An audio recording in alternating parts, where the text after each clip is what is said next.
Guys তোমরা সব আগের পার্টে দেখেছিলে আমরা খেয়ে নিলাম পাশের রেস্টুরেন্টে রুটি আর তরকা। এরপর সেই রাত তো ওখানে থেকে পরদিন সকালে রেডি হয়ে বেরিয়ে পড়েছিলাম খেজুরের রস দিয়ে গুড় বানানো দেখতে। আর গাইস এখানে সকালে ভিউটা দেখো, আর সেদিনকার সকালের তাপমাত্রা ছিল এখানে 10 ডিগ্রি। গুড় বানানো দেখে হোটেলে এসে স্নান করে হয়ে গেছিলাম রেডি। এরপর আবারও সবাই মিলে বেরিয়ে পড়েছিলাম গাড়ি করে ঘুরতে যাওয়ার জন্য। আর গাইস আমাদের এই ঘোরার ট্রিপটা হচ্ছিল পরের ব্যাচ দিয়ে। এরপর আমরা চলে এসেছিলাম তুর্গা ফলস দেখতে।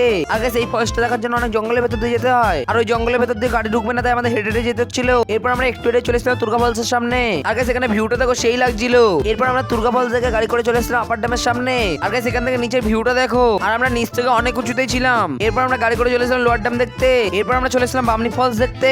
আর গাইস আমাদের এই বামনি ফলস দেখার জন্য নাকি 350 সিঁড়ি নিচে নামতে হবে, আর সেটা দেখে নাকি আবারও 350 সিঁড়ি উপরে উঠতে হবে, মানে মোট 700 সিঁড়ি। এরপর আমরা অবশ্যই 350 সিঁড়ি নিচে নেমে দেখতে পেয়ে গেছিলাম বামনি ফলস। আগে 350 সিঁড়ি নিচে নামতে তেমন কোনো কষ্ট হয়নি, কিন্তু 350 সিঁড়ি উঠতে যা কষ্ট হয়েছিল কি আর বলবো। এরপর বামনি ফলস দেখে আমরা চলে এসেছিলাম মার্বেল লেকে, আর সেটা দেখে চলে এসেছিলাম আমরা এই রেস্টুরেন্টটায় দুপুরে খাওয়ার খেতে। এরপর খেতে চলে এসেছিলাম আমরা এই জায়গাটায়।